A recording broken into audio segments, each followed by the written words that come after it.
Chapter 12. Not all of us can do great things, but we can do small things with great love. Mother Teresa. My social harmony.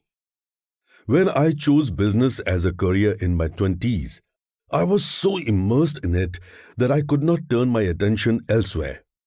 I never attended social functions or even entertainment events for 24 years. I was living a monotonous life. My daily routine was limited to the management of my outlets, continuous communications with employees, and financial transactions.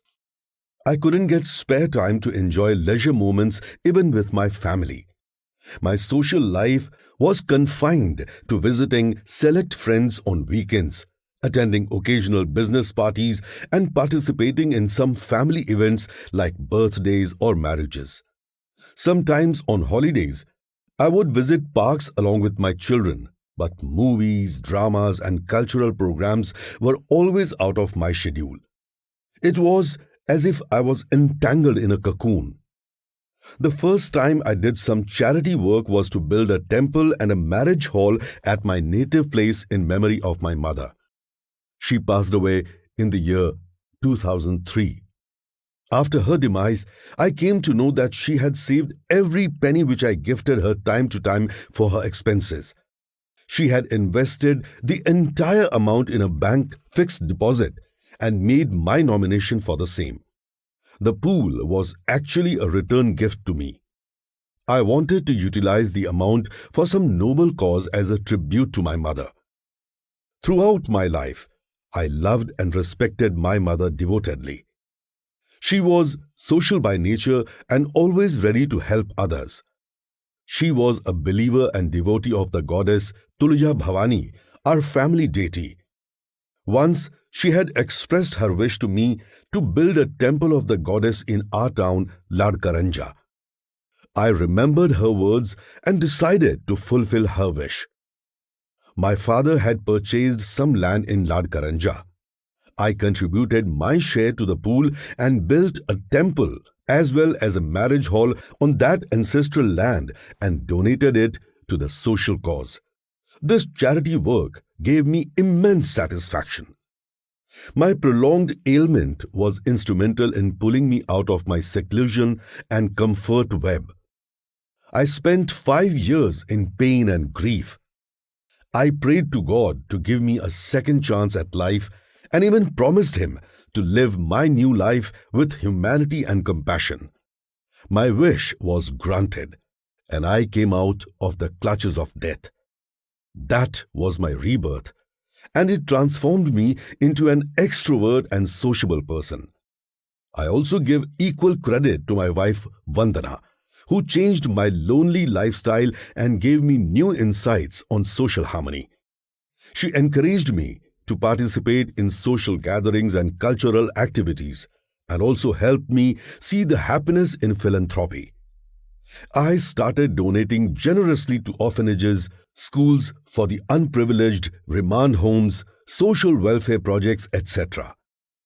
A few weeks back, an Air India Express flight crashed on Kozhikode Airport in Kerala, killing 20 of its passengers, including the pilot and co-pilot. The ill-fated flight had many passengers who had lost their jobs. In addition, there were many people who were going back after their visit visas expired. Additionally, many of the passengers had financial difficulties. When I heard this news, I immediately felt the urge to do something for the victims. As a part of our group's CSR initiatives, I donated a total of Rs 2 million as financial aid to the families of all those who had died in the accident. Social harmony really changes your personality. In my school days, I was a shy and aloof student. Since I had come from a rural background, my language was not chaste.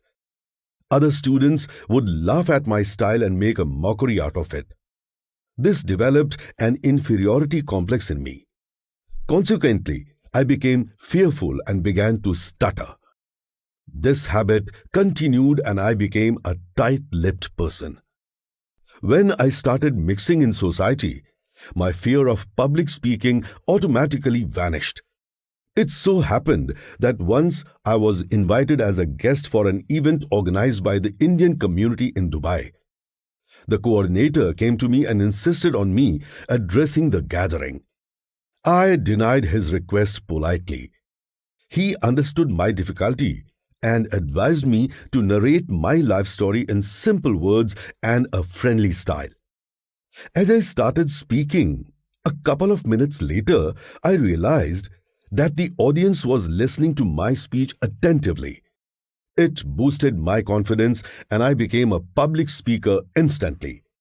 Since then, I gave hundreds of public speeches and interviews. I have been frequently using this newly acquired skill of storytelling in my drive of entrepreneurship development. When I am invited to deliver a speech to youth, I go to that place on my own expenses and narrate my challenging life story to the audience. My dream is to motivate thousands of young aspirants and create new age entrepreneurs from them. I am also active in the propagation of Indian culture in Gulf countries by sponsoring various programs including dance, music, drama, and festivals, and thereby encouraging the artists.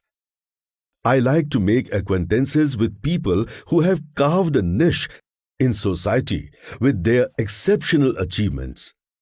When Indian celebrities, including artists, musicians, authors, intellectuals, and players visit Dubai, I don't miss the opportunity to invite them to my residence and extend my hospitality to them. I have sponsored and organized the International Conference on Ayurveda in 2009 and Second Vishwa Marathi Sahitya Sammelan in 2011 in Dubai. I am honored to have the acquaintances and blessings of celebrities like Pandit Hridaynath Mangeshkar, veteran musician, Mangesh Padgaonkar, poet, Arun Date, singer, Prakash Amte, social worker, Narendra Jadhav, economist, and Nagraj Manjule, film director, to name a few.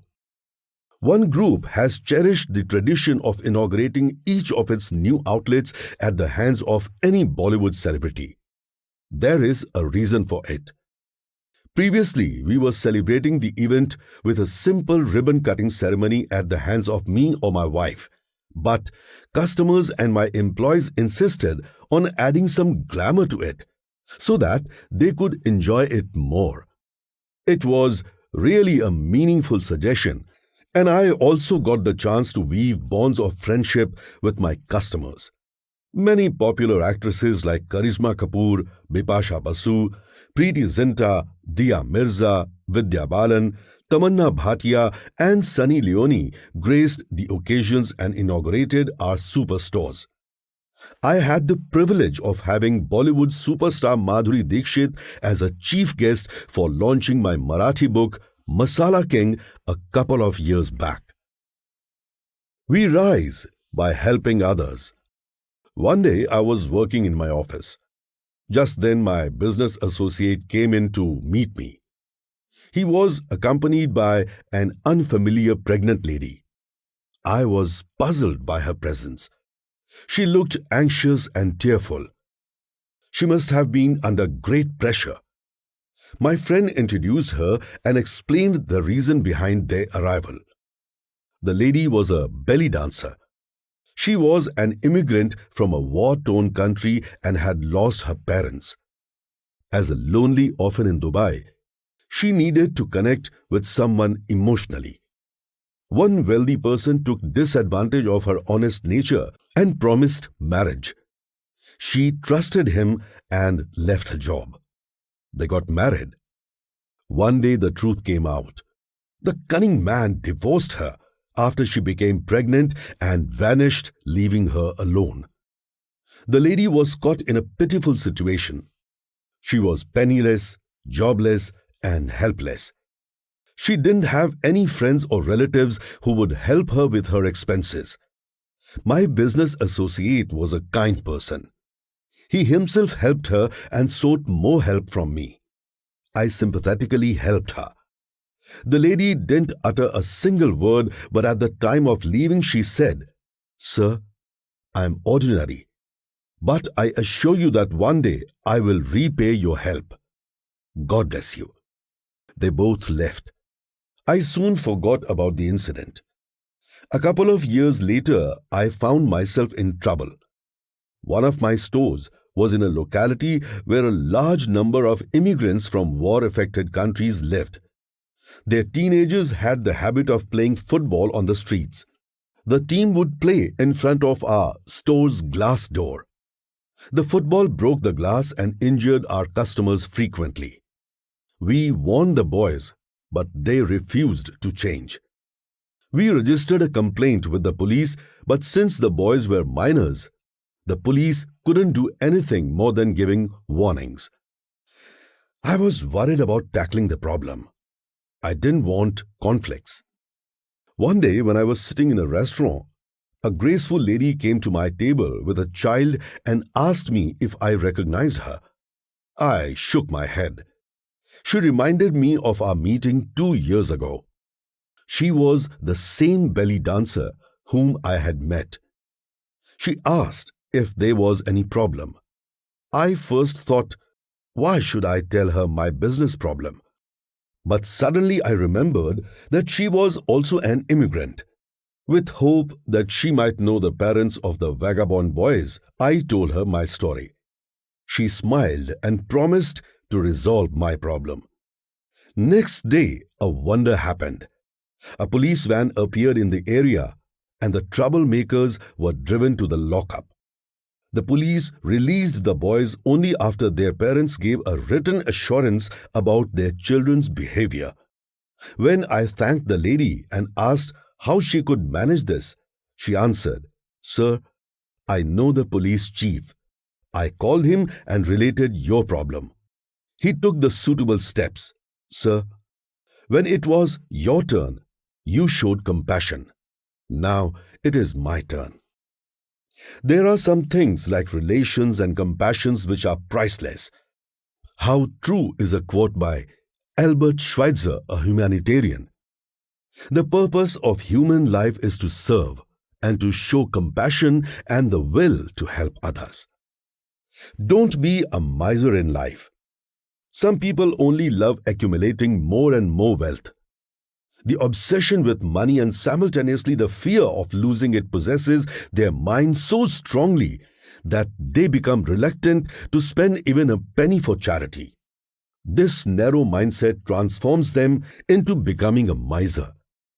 The lifestyle and public behavior of any miser becomes despicable as well as laughable to society. They are truly miserable as they neither enjoy their life nor their wealth. We all remember the character of Shylock from William Shakespeare's famous drama The Merchant of Venice. Some time ago, I read an old book named Lives and Anecdotes of Misers, written by author F.S. Merriweather and published in the year 1850. The book contained humorous anecdotes of world-famous misers from the 17th century. It not only entertained me, but also reminded me that some similar characters are still living around us and behaving in the same strange ways. I knew a person who was in fact a rich businessman, but lived his life with extreme frugality. He was always skeptical about everyone, even his family.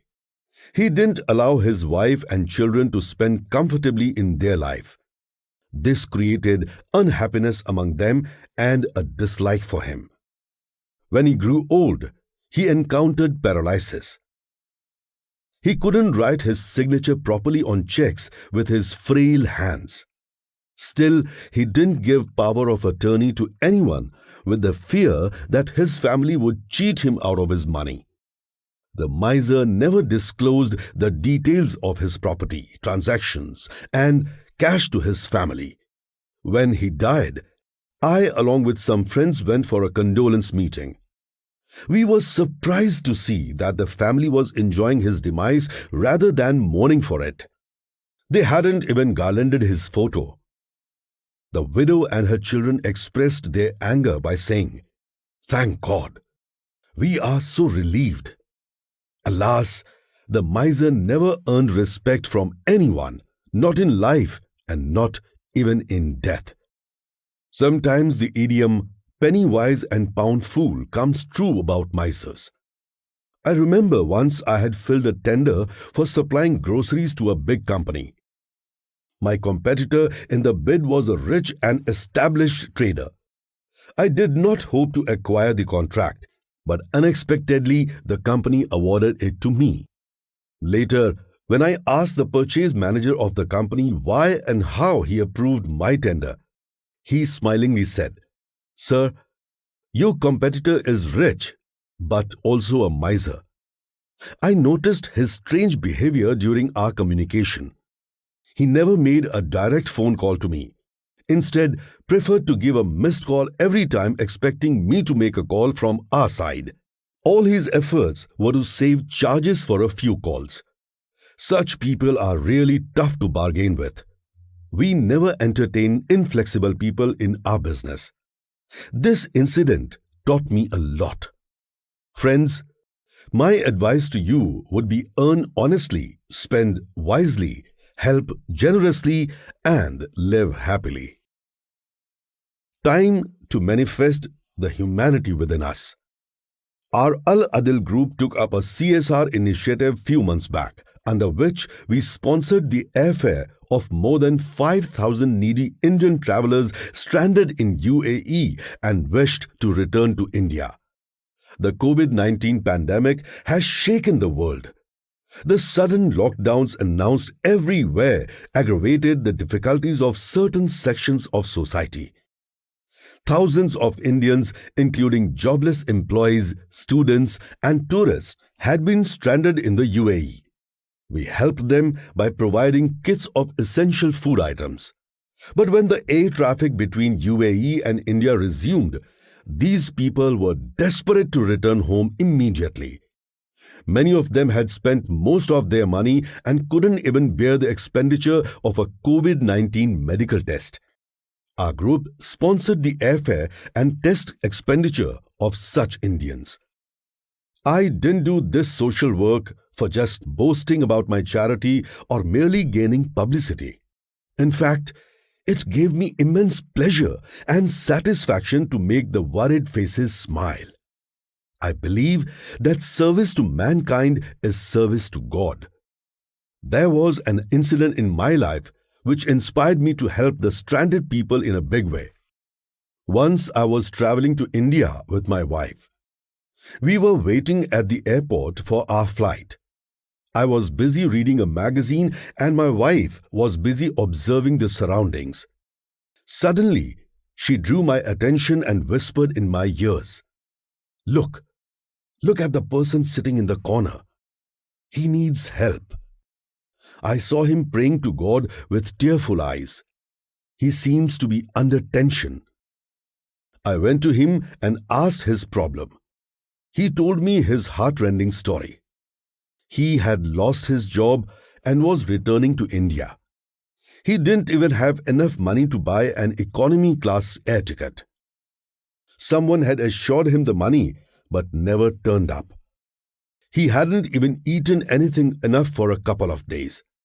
I felt sympathy for him. I took him to the restaurant and made him have a meal. Then I purchased a ticket for him. The man asked my name and thanked me gratefully.